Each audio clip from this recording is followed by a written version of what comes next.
Let's take a look at the first example. We're supposed to convert -8 to -9. Why? Because my answer has to be expressed in engineering notation. It means that the exponent of power of 10 is supposed to be the multiple of 3.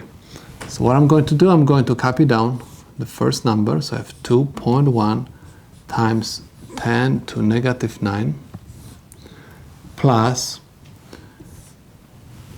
-8 has to be converted to -9, means exponent get smaller, number has to get bigger. That's why I have to move my decimal point once to right. That's why I'm going to have 13 times 10 to -9.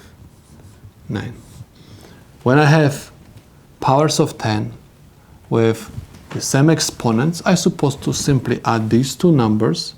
So I have 2.1 plus 13 equals 15.1. 15.1 times 10 to -9 is the solution to my problem. Let's take a look at the second problem. Look at the exponents first. I have -2 and 2. Okay, we can say that they are kind of far away from each other. So I'm not going to convert 2 to -2 or -2 to 2. I'm going to have the middle point, I can say, okay, between both of them, which is simply 0. I'm going to convert both of these exponents to exponent 0. Now, if I want to convert -2 to 0, means my exponent has to go up. Okay, if exponent goes up, number has to go down. Means I have to move my decimal point twice to the left, according to the rule. Anytime exponent is going up, number is going down. That's why I move my decimal point twice to left. That's why I'm going to have 0.034 times 10 to 0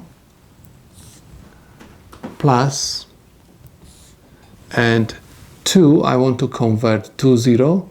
My exponent will go down and number has to go up.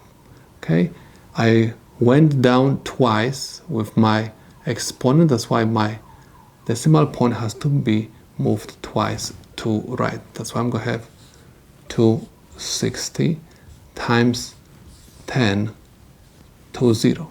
Next, I'm supposed to add these two numbers, and I have 260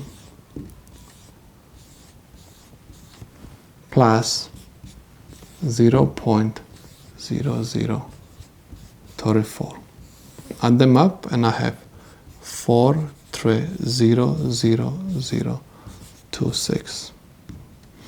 And the final answer is going to be 260.34 times 10 to 0. The number on the left side of decimal point is between 1 and 999, and exponent of my power of 10 is 0. That's why this is the correct answer to the problem.